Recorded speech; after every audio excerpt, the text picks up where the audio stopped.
Assalamualaikum warahmatullahi wabarakatuh. Apa kabar adik-adik semuanya? Kita berjumpa kembali pada perkuliahan Fisiologi Mikrob di pertemuan ke-7.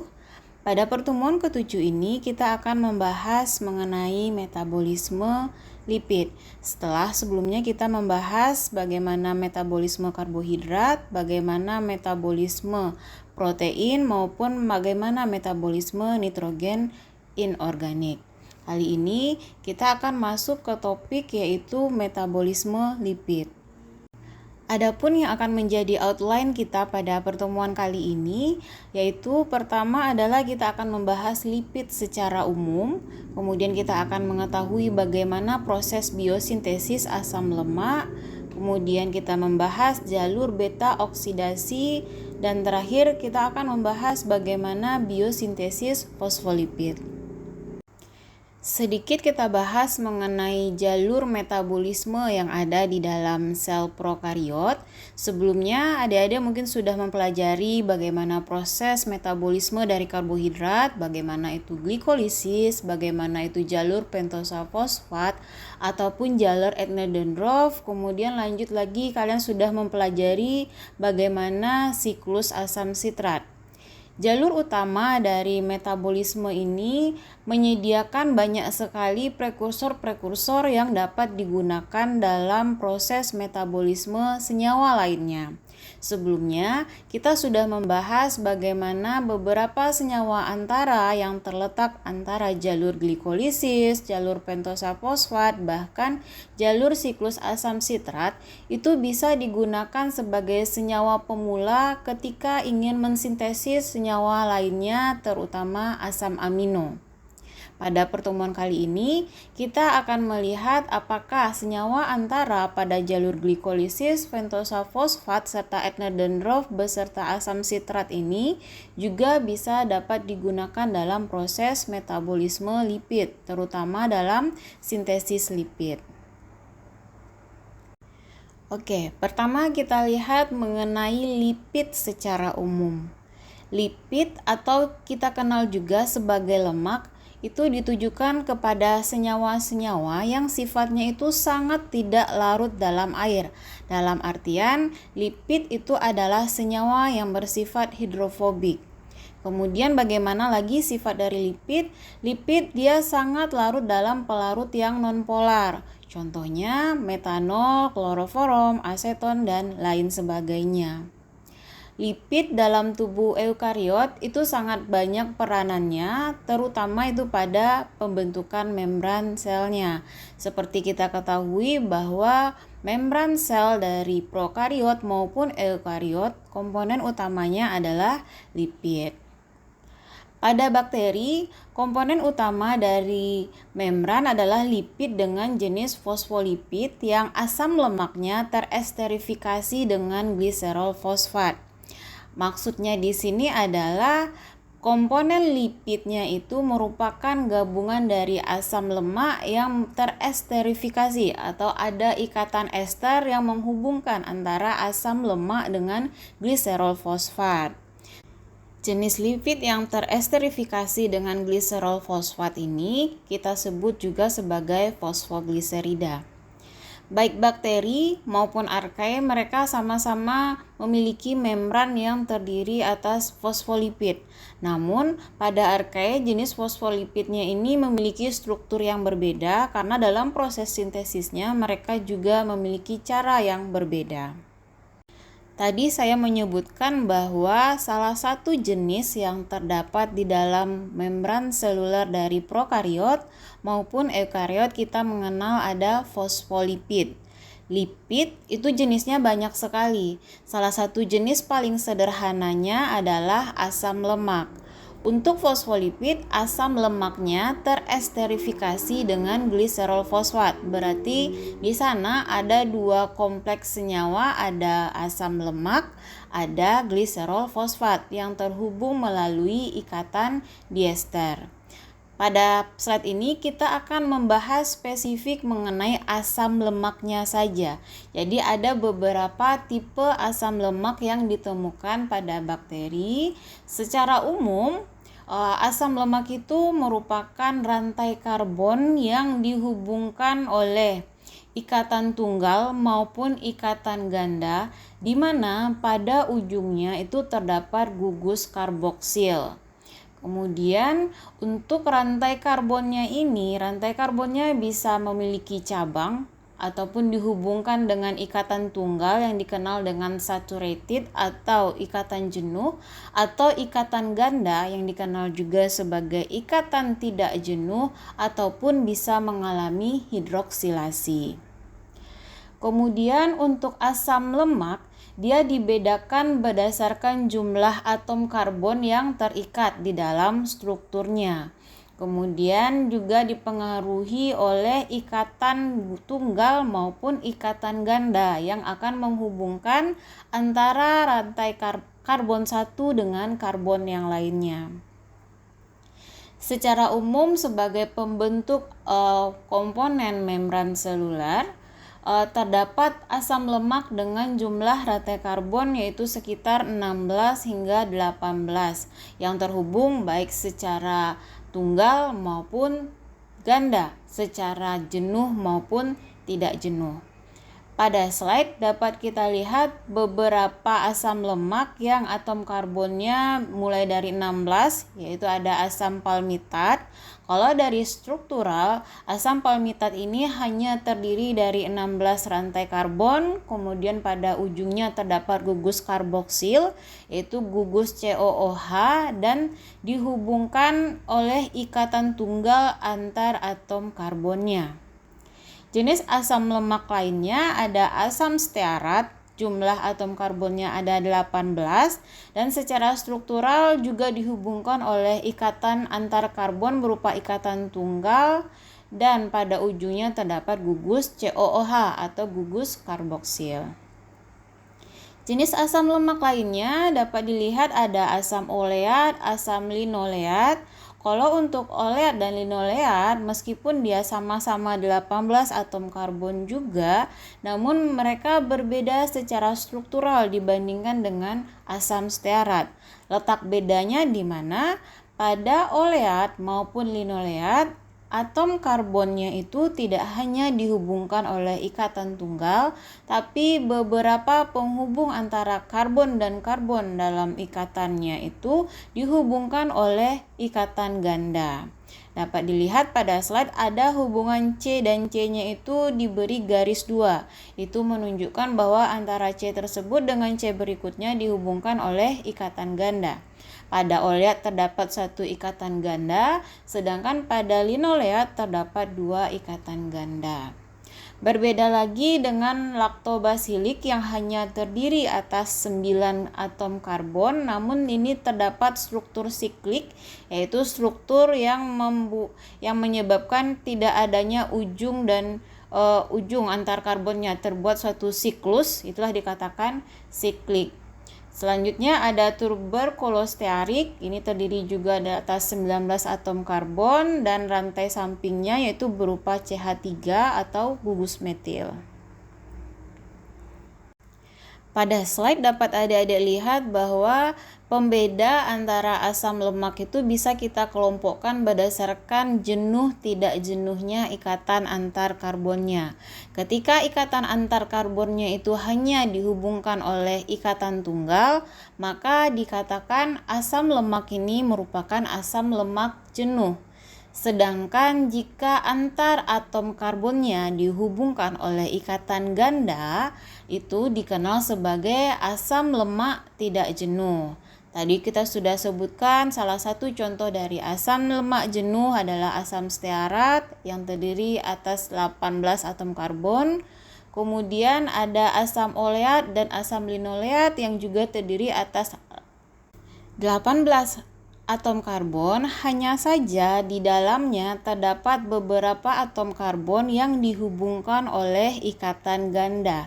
Sehingga untuk asam oleat dan asam linoleat ini kita kelompokkan sebagai asam lemak yang tidak jenuh. Oke, sekarang kita bahas mengenai fungsi atau peranan dari asam lemak di dalam tubuh prokariot. Sebagian besar asam lemak yang ada di dalam tubuh prokariot itu dia terikat, artinya tidak terdapat asam lemak yang bebas seperti halnya kalau kita temukan pada eukariot. Pada bakteri, asam lemaknya ini semuanya terikat dengan molekul lainnya, bisa terikat dengan fosfogliserat. Tadi kita sebut itu adalah suatu fosfolipid yang kita namakan sebagai fosfogliserida. Bisa juga terikat dengan suatu karbohidrat, contohnya adalah lipid A. Suatu lipid A ini adalah asam lemak yang teresterifikasi pada salah satu komponen karbohidrat yang dinamakan dengan glukosamin. Kemudian asam lemak yaitu juga dapat terikat pada protein. Kemarin kita sudah mempelajari pada biologi sel dan molekuler bahwa pada membran sel itu tertambat berbagai jenis protein, sehingga di sana asam lemak dia akan teresterifikasi atau terhubung dengan protein melalui ikatan ester. Nantinya dia akan memerankan peran yang bermacam-macam. Kemarin kita belajar bagaimana dia berperan dalam proses pensinyalan maupun dalam proses transport, juga berperan dalam proses pergerakan sel karena tertambatlah protein-protein yang berperan dalam atau berperan sebagai sitoskeleton. Jenis asam lemak, apakah dia jenuh dan tidak jenuh atau dia bercabang, itu sangat penting pada sifat fisik dari membran sel dari bakteri maupun archaea. Semakin banyaknya ikatan tidak jenuh dan juga cabang dari asam lemak yang menyusun suatu membran seluler, maka membran seluler ini sifat fluiditasnya akan semakin tinggi. Jadi kemungkinan dia untuk mengalami perubahan sifat atau perubahan bentuknya itu akan semakin mudah. Hal ini berlawanan ketika asam lemak yang menyusun suatu membran seluler yang ikatannya itu adalah ikatan jenuh, maka sifat dari membran selnya agak sedikit kaku dibandingkan dengan asam lemak yang bersifat tidak jenuh. Secara sederhana, hal ini dapat kita bandingkan dengan keadaan lemak atau minyak yang kita lihat ke dalam kehidupan sehari-hari. Lemak atau minyak mungkin kalau kalian melihatnya dalam bentuk cairan seperti minyak kelapa atau minyak jagung, dengan lemak atau minyak yang kalian dalam bentuk mentega, itu kejenuhannya berbeda, di mana pada mentega itu asam lemak jenuhnya lebih banyak dibandingkan asam lemak jenuh yang terdapat pada minyak jagung atau minyak kelapa. Sehingga dalam sisi kesehatan sering disebutkan bahwa justru kita dianjurkan untuk mengkonsumsi minyak dengan kandungan asam lemak yang tidak jenuh yang lebih tinggi dan disuruh untuk menghindari asam lemak yang jenuh. Nah, bentuk konsistensinya ini kan sudah suatu gambaran bahwa ternyata ketika dalam bentuk keadaan jenuh, minyaknya ini lebih padat atau lebih kaku. Begitu juga ketika dia dibawa ke dalam struktur membran seluler. Ketika ikatan jenuhnya lebih banyak, maka struktur dari membran seluler dari prokariot maupun eukariot akan cenderung lebih kaku dibandingkan ketika struktur dari asam lemak pembentuk dari membran selulernya itu memiliki ikatan ganda atau ikatan yang tidak jenuh. Sekarang kita lanjutkan setelah kita membahas bagaimana lipid secara umum, bagaimana peran utama lipid dalam struktur tubuh dari prokariot, yaitu pembentuk dari membran seluler, dan jenis lipid apa saja yang ada pada membran lipid dari prokariot. Selanjutnya, berhubung yang kita bahas kali ini adalah metabolisme dari lipid, tentunya kita akan membahas bagaimana proses katabolismenya dan bagaimana proses anabolismenya. Untuk lipid, proses katabolisme atau pemecahan dari lipid itu dikenal dengan istilah beta oksidasi asam lemak. di mana asam lemak akan dipecah menjadi senyawa antara dari siklus asam sitrat sehingga nantinya dapat dimanfaatkan untuk menghasilkan energi. Jalur oksidasi atau jalur beta oksidasi dari asam lemak ini sangat penting bagi mikroorganisme, mengingat banyak sekali bakteri yang dapat hidup di lingkungan dengan asam lemak rantai panjang seperti Pseudomonas, beberapa jenis Bacillus, dan E. coli.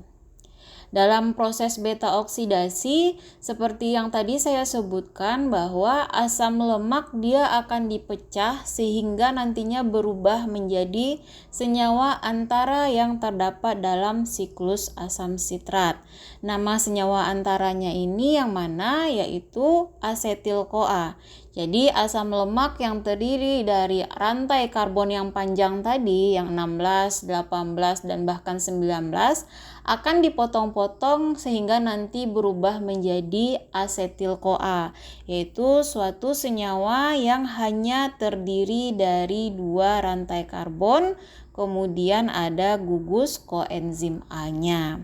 Kalau sudah menjadi asetil-CoA, tentunya dia dapat mengalami jalur yaitu siklus asam sitrat, kemudian nanti jumlah elektron yang ditransfer dapat ditransfer di rantai transfer elektron, kemudian menghasilkan energi. Untuk dapat diubah menjadi asetil-CoA, asam lemak terlebih dahulu perlu diubah menjadi suatu senyawa, namanya adalah asil-CoA. Untuk mengubah asam lemak menjadi asil-CoA, setidaknya dibutuhkan 2 tahap. Dapat dilihat pada slide, itu pada bagian atas adalah suatu asam lemak dan dia akan diubah menjadi asil-CoA, yaitu struktur yang ada di bawahnya. Pada ujungnya terdapat SCOA. Perubahannya ini membutuhkan 2 tahapan. Yang pertama adalah pelepasan gugus pirofosfat dari fosfat. Jadi PPI dilepas dari ATP yang nantinya PPI ini akan digunakan untuk membentuk AMP. Selanjutnya AMP yang sudah terbentuk akan digantikan posisinya oleh CoASH sehingga terbentuk suatu struktur senyawa yang dikenal dengan asil-CoA. Jika sudah menjadi asil-CoA, lantas bagaimana? Lantas senyawa asil-CoA ini selanjutnya dapat mengalami tahapan reaksi berikutnya sehingga nantinya akan diubah menjadi asetil-CoA. Untuk proses reaksinya dapat adik-adik lihat pada slide. Tahap pertama tadi adalah perubahan dari asam lemak menjadi asil-CoA, di mana proses ini dikatalisis oleh enzim yang namanya asil-CoA sintase. Setelah asil-CoA terbentuk, maka akan terjadi proses oksidasi pada ikatan tunggal yang dikatalisis oleh asam lemak CoA dehidrogenase. Kemudian pada reaksi ketiga akan terjadi hidrasi ikatan ganda untuk membentuk hidroksil. Proses ini dikatalisis oleh asam lemak CoA dehidrogenase juga. Kemudian pada tahap keempat terjadi oksidasi kembali pada hidroksilnya untuk membentuk suatu gugus keto. Gugus keto itu identik dengan struktur C yang dihubungkan dengan oksigen. Nah, proses ini dikatalisis oleh enzim L3-hidroksiasil-CoA dehidrogenase.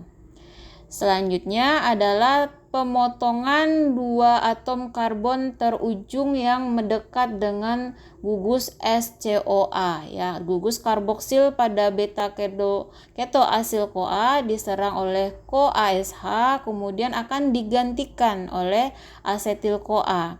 Sehingga proses ini akan menghasilkan 2 potongan dari rantai karbon. Satunya potongan rantai karbon yang hanya terdiri dari 2 karbon dan gugus SCOA, itu namanya asetil-CoA. Dan sisanya adalah rantai karbon yang tersisa dari asam lemak plus gugus SCOA juga. Rantai karbon yang lebih pendek dari asam lemak awal ini akan mengalami pengulangan reaksi tahap 2, 3, 4, dan 5 sehingga nantinya masing-masing akan terpotong menjadi asetil-CoA juga. Selanjutnya asetil-CoA ini akan bagaimana? Untuk asetil-CoA tentunya dia akan masuk ke jalur siklus asam sitrat, kemudian dia akan menghasilkan energi, atau dia juga dapat berperan sebagai sumber karbon ketika dilakukan siklus glioksilat.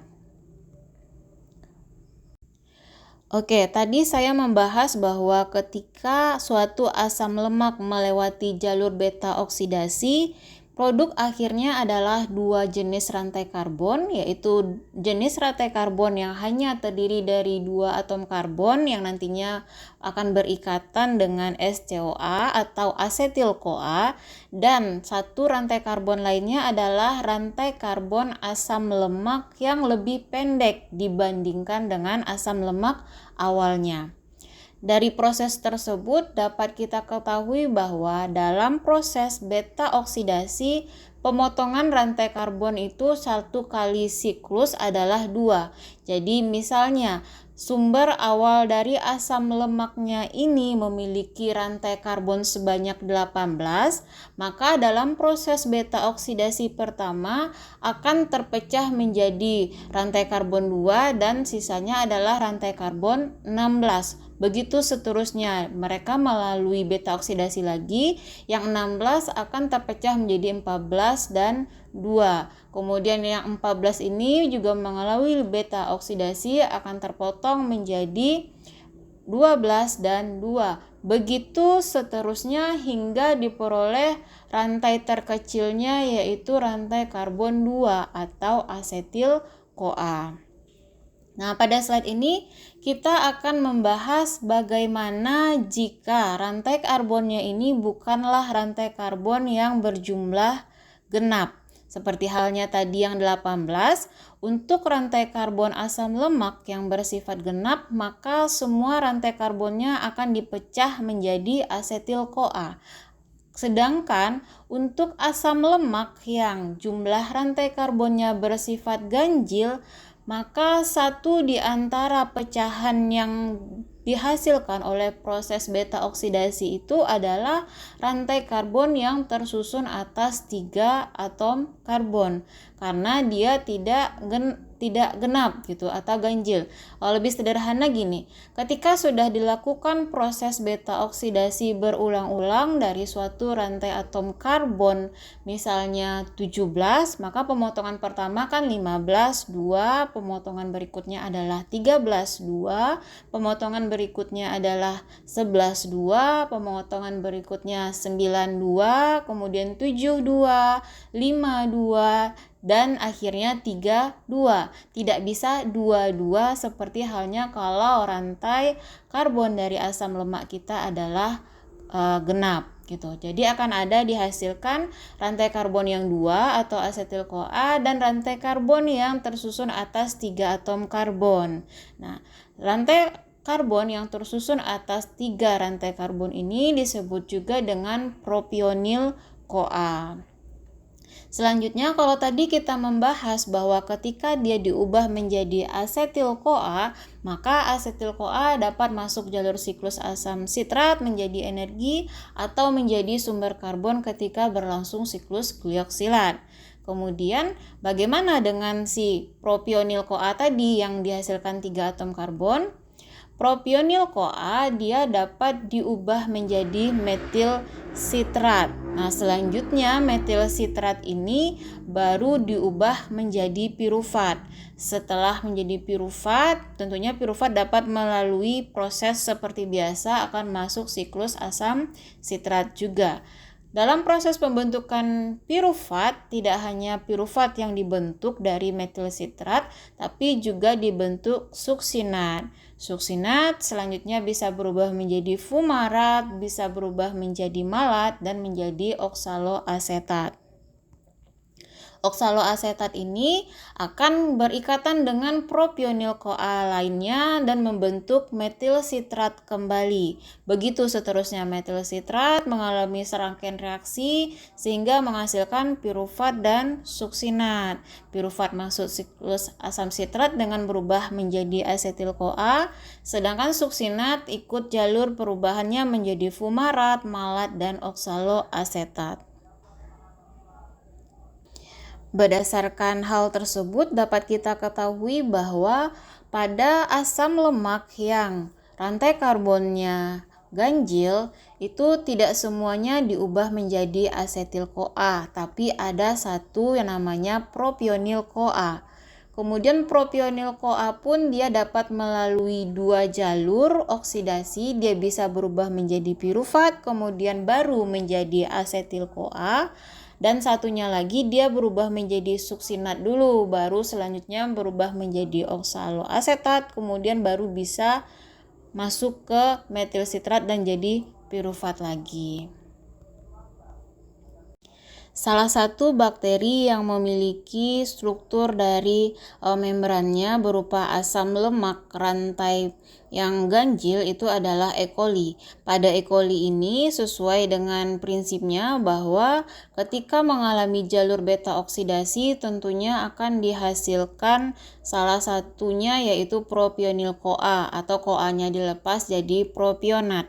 Sehingga pada E. coli ini akan memiliki jalur sintesis pirufat melalui propionat dengan cara mengubahnya menjadi metil sitrat baru akhirnya menjadi pirufat.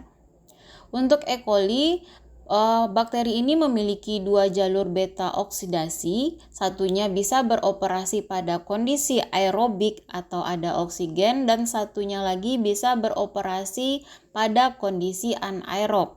Sehingga pada kondisi anaerob pun bakteri E. coli ini tetap dapat tumbuh.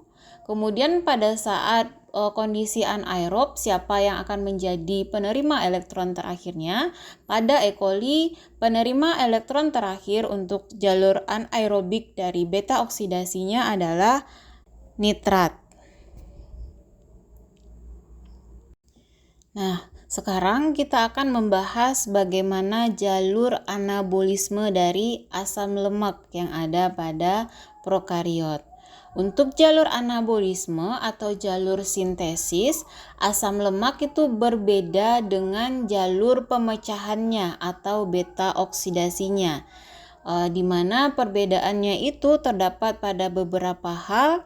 Yang pertama adalah reduktannya.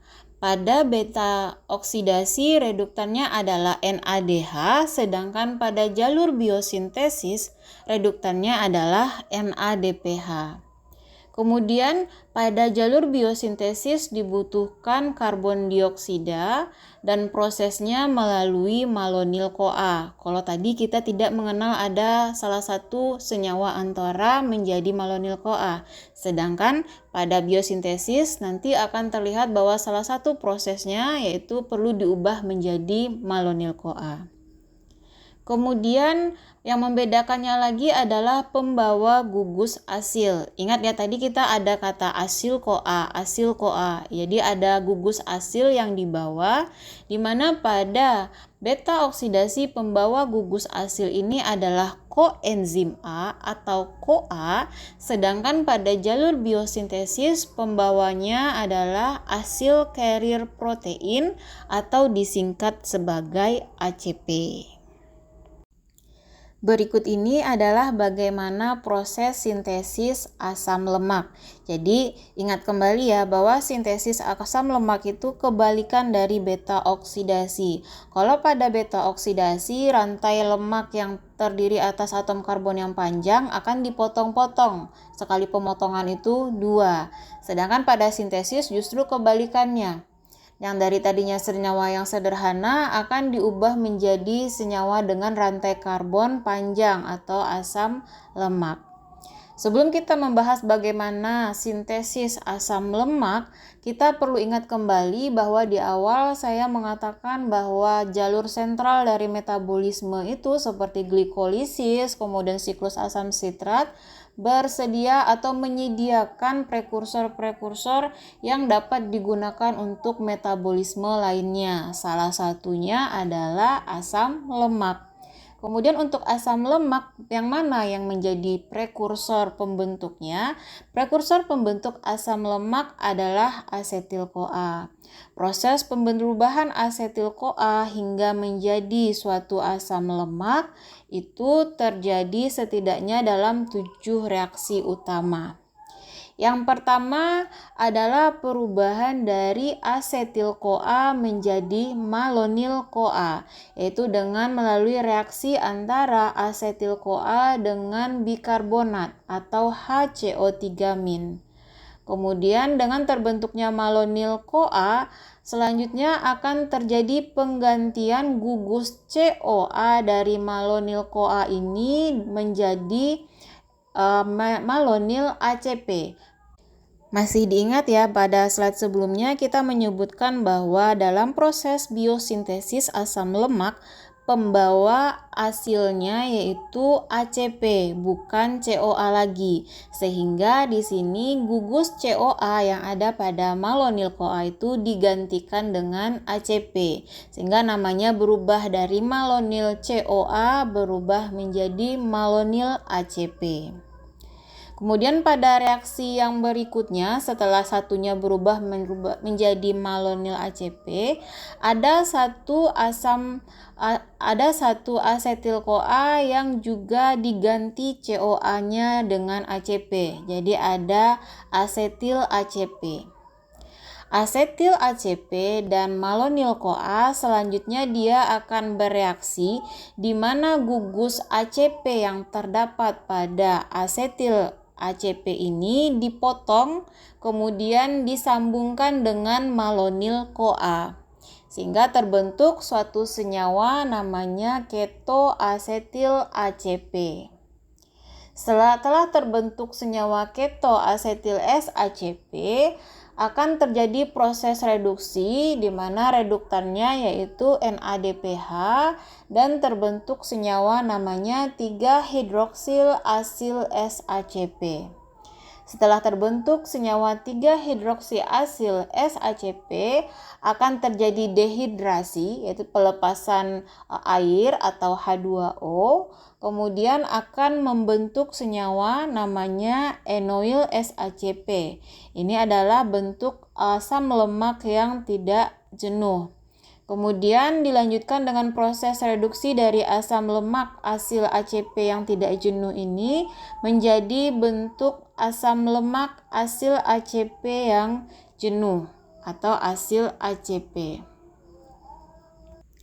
Kalau kita lihat pada senyawa asil SACP dari gambar itu kan jumlah karbonnya baru 4, sedangkan tadi kita sebutkan bahwa rata-rata rantai karbon dari asam lemak penyusun dari membran lipid itu rantai karbonnya 16 sampai 18 gitu. Berarti di sini akan tetap terjadi penambahan rantai karbon berikutnya. Bagaimana proses penambahannya? Itu mirip prinsipnya dengan reaksi yang ketiga. Ketika si asetil-CoA digantikan menjadi asetil SACP, kemudian bergabung dengan malonil-CoA. Sama halnya dengan asil SACP ini yang sudah terbentuk, selanjutnya akan bergabung dengan malonil-CoA yang lainnya.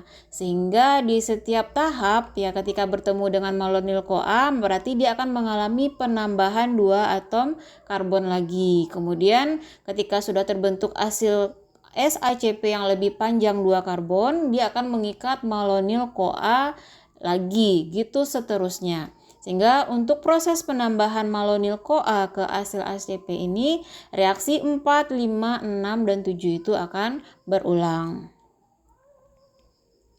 Kemudian bagaimana jika asam lemaknya ini perlu digunakan untuk kepentingan penyusun membran sel?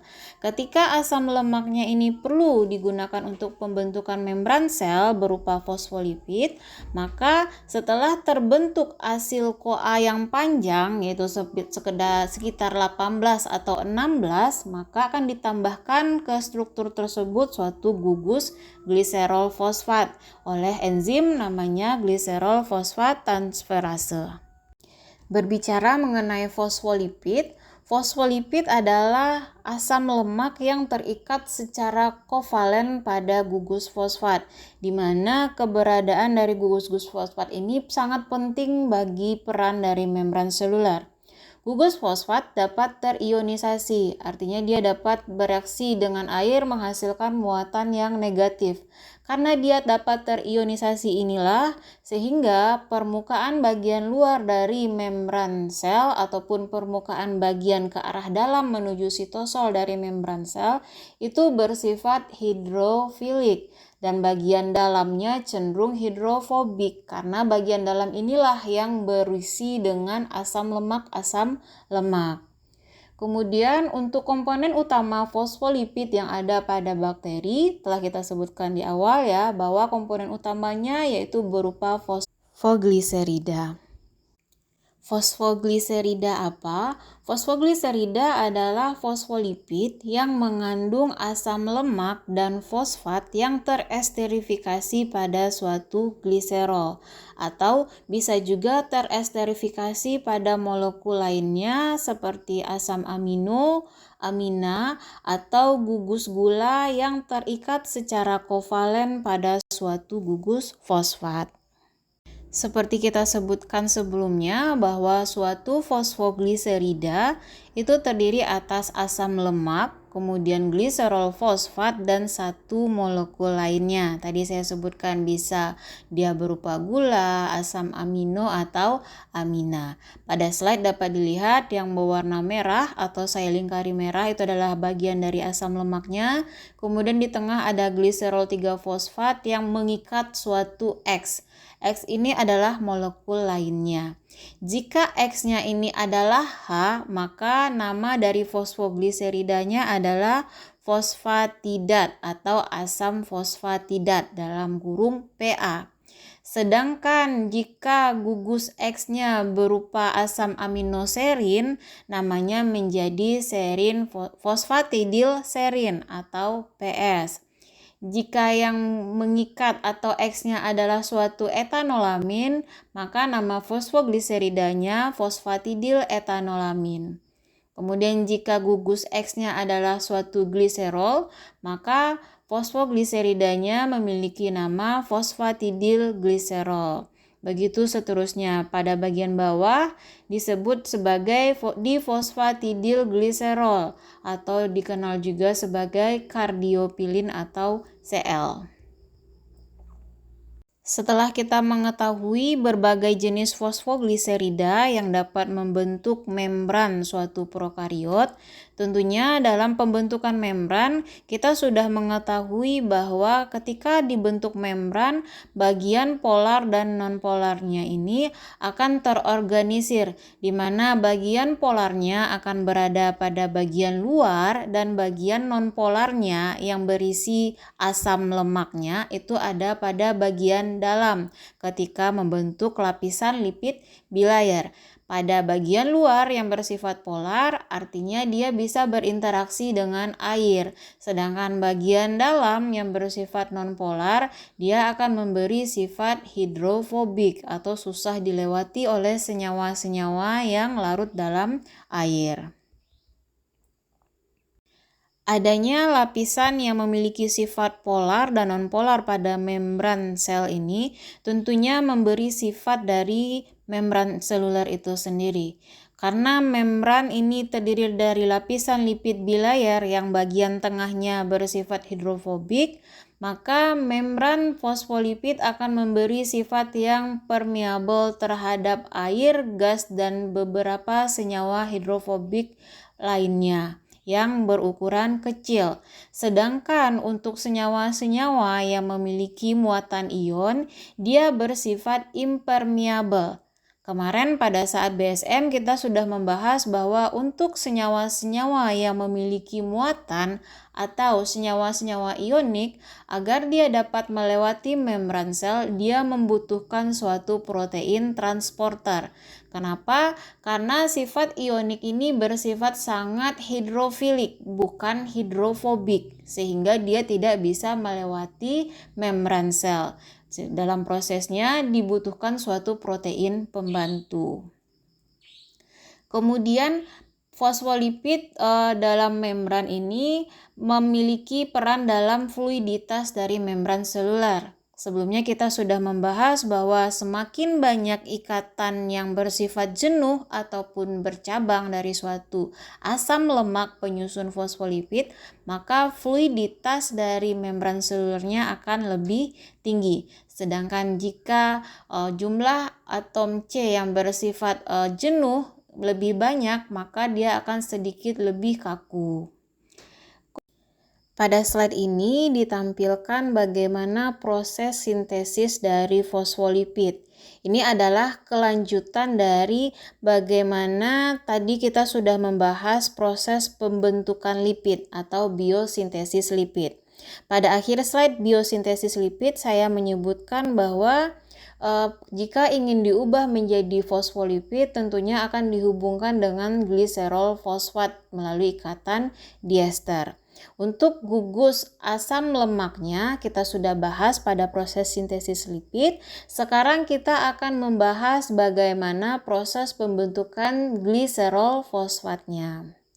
Untuk gliserol fosfat, senyawa prekursor yang akan digunakan dalam proses pembentukannya adalah gliseraldehid 3-fosfat atau dihidroksiaseton fosfat, di mana kedua senyawa ini merupakan senyawa antara yang terdapat pada jalur glikolisis. Jadi sesuai ya, pada slide awal kita sebutkan bahwa jalur sentral dari metabolisme berupa glikolisis, kemudian asam sitrat, kemudian pentosa fosfat itu menyediakan prekursor-prekursor yang dapat digunakan untuk mensintesis senyawa lainnya. Kalau tadi kita membahas tentang asetil-CoA, sekarang kita membahas salah satu senyawa antara yang terdapat pada glikolisis, yaitu dihidroksiaseton fosfat dan trigliseraldehid. Untuk proses pembentukannya tentunya yang pertama adalah dihidroksiaseton fosfat akan berubah menjadi 3-gliserol fosfat atau G3P. Kemudian setelah terbentuk 3-fosfogliserat atau G3P, senyawa ini disambungkan dengan senyawa asil CoA yang tadi sudah terbentuk dalam proses biosintesis lemak. Karena di sini bentuk kompleks X dari struktur dari fosfolipidnya baru diisi oleh atom H, maka yang terbentuk di sini adalah asam fosfatidat pada reaksi kedua. Jika ingin berubah menjadi fosfolipid lainnya, maka proses reaksi dapat dilanjutkan pada reaksi ketiga, keempat, kelima, keenam, ketujuh, dan kedelapan, tergantung dengan fosfolipid yang mana yang ingin dibuat oleh si bakterinya. Pada tahap ketiga, dia bisa membentuk CDP-T-gliserol. Pada tahap keempat akan terbentuk fosfatidilserin. Pada tahap kelima akan terbentuk fosfatidil-etanolamin. Pada tahap keenam akan terbentuk fosfatidilgliserol fosfat. Kemudian pada tahap ketujuh akan terbentuk fosfatidilgliserol, dan pada tahap ke-8 terbentuk kardiolipin atau fosfatidilgliserol. Slide ini sama saja dengan slide sebelumnya, yaitu perubahan dari dihidroksiasetilfosfat menjadi 3-fosfogliserat, kemudian bisa diubah menjadi fosfatidil atau asam fosfatidat dengan cara menyambungkannya dengan asam lemak SACP. Nah, tahap selanjutnya sama. Di sini saya ingin memperlihatkan bahwa karena mereka terdiri atas beberapa tahap dan tiap tahapnya itu terjadi perubahan yang berbeda, tentunya enzim yang akan mengkatalisis prosesnya juga akan berbeda. Pada tahap pertama, reaksi dikatalisis oleh enzim gliserol 3-fosfat dehidrogenase, kemudian pada tahap kedua dikatalisis oleh enzim gliseraldehid 3-fosfat asetiltransferase dan 1-asil 3P asetiltransferase. Kemudian pada tahap ketiga CDP gliserida sintase, pada tahap keempat dikatalisis oleh fosfatidilserin sintase, Pada tahap kelima disintesis atau dikatalisis oleh fosfatidilserin dekarboksilase. Pada tahap ke-6, enzimnya PGP sintase, enzim tahap ke-7 PGP fosfatase, dan untuk proses pembentukan kardiolipin, enzimnya yaitu kardiolipin sintase. Proses biosintesis fosfolipid di dalam sel mikroba, terutama bakteri, itu tidak terjadi sepanjang hidupnya. Ada beberapa momen yang menyebabkan bakteri perlu menghambat proses biosintesis fosfolipidnya. Kapan mekanisme itu terjadi? Yaitu terjadi ketika si sel bakteri berhadapan atau memberi respon stringen namanya, atau respon pengerutan. Pada respon stringen ini, respon terjadi ketika sel bakteri mengalami kelaparan akibat kekurangan asam amino ataupun sumber karbon dan sumber energi lainnya. Jadi berhubung dalam proses biosintesis dari fosfolipid yang digunakan adalah senyawa antara yang dapat digunakan untuk menghasilkan energi, ketika terjadi proses starvasi atau kelaparan akan sumber energi, maka tahap untuk mengubah senyawa antara jalur metabolik sentral menjadi fosfolipid dihambat terlebih dahulu. Proses metabolisme yang ada di dalam bakteri akan difokuskan pada proses metabolisme yang ditujukan untuk menghasilkan energi. Selain proses penghambatan sintesis fosfolipid di dalam sel, ketika terjadi starvasi atau kelaparan ini, proses sintesis RNA juga dihentikan sementara. Kemudian bentuk atau ciri yang menandakan bahwa suatu sel ini mengalami starvasi itu ditandai dengan adanya akumulasi asil ACP. Ya, karena kan asil ACP-nya tidak diubah menjadi fosfolipid. Kemudian terjadilah akumulasi. Itu menandakan bahwa si sel bakteri ini tengah menghambat proses fosfolipidnya sementara dan mengalihkan hasil ACP ini mungkin nantinya akan masuk jalur beta oksidasi sehingga dihasilkan energi. Nah, tadi saya di awal sempat menyebutkan bahwa baik pada bakteri maupun archaea dia memiliki lipid yang kurang lebih sama, hanya saja secara struktural dia berbeda. Ada beberapa hal yang membedakan dari struktur dari lipid pada membran archaea maupun bakteri. Yang pertama adalah kalau pada bakteri komponennya adalah asam lemak, yaitu berupa rantai karbon baik itu jenuh maupun tidak jenuh yang pada ujungnya terdapat gugus karboksil atau COOH. Sedangkan pada archaea lipidnya itu berupa rantai alkohol panjang yang dikenal sebagai isopropanil alkohol. Hal yang membedakan lainnya adalah penghubungnya. Ketika pada fosfolipid penghubungnya adalah ikatan ester, pada membran lipid dari archaea penghubungnya dengan gliserol itu dihubungkan melalui ikatan eter, jadi berbeda. Kemudian untuk mekanisme sintesisnya sendiri itu masih belum bisa kita ketahui dengan baik, masih dalam tahap penelitian. Dan salah satu jenis bakteri yang sering digunakan untuk pengamatan proses sintesis lipid pada archaea ini adalah Halobacterium. Oke, ini sedikit mengenai bagaimana sintesis dari asam lemak yang tidak jenuh. Kalau tadi ketika saya menjelaskan sintesis asam lemak, semuanya adalah proses pembentukan asam lemak yang jenuh atau rantai karbonnya itu hanya dihubungkan oleh ikatan tunggal. Bagaimana dengan sintesis asam lemak yang tidak jenuh? Untuk sintesis asam lemak yang tidak jenuh, prosesnya dapat terjadi dalam dua cara, bisa terjadi melalui jalur anaerob, bisa terjadi melalui jalur aerobik. Ini tentunya bakteri yang menggunakan jalur aerobik maupun anaerobik juga akan berbeda, tergantung dari tipe pertumbuhan si bakterinya. Untuk bakteri yang mensintesis asam lemak tidak jenuh dengan jalur anaerob. Contohnya ada E. coli, kemudian Salmonella typhimurium, ada Serratia marcescens, ada Azobacter agilis, ada Agrobacterium tumefaciens, Lactobacillus plantarum, Staphylococcus hemolyticus, dan Clostridium pasteur. Kemudian untuk bakteri yang mensintesis asam lemak tidak jenuh secara aerobik ada Alkaligen felicalis, kemudian Corynebacterium diphtheria, Mycobacterium vei, kemudian ada Bacillus spp, Micrococcus luteus, Begiota, Myxobacter, dan Leptospira canicola. Sekian yang dapat saya sampaikan pada perkuliahan kali ini. Semoga apa yang saya sampaikan dapat dimengerti dan bermanfaat untuk kita semua. Saya akhiri. Assalamualaikum warahmatullahi wabarakatuh.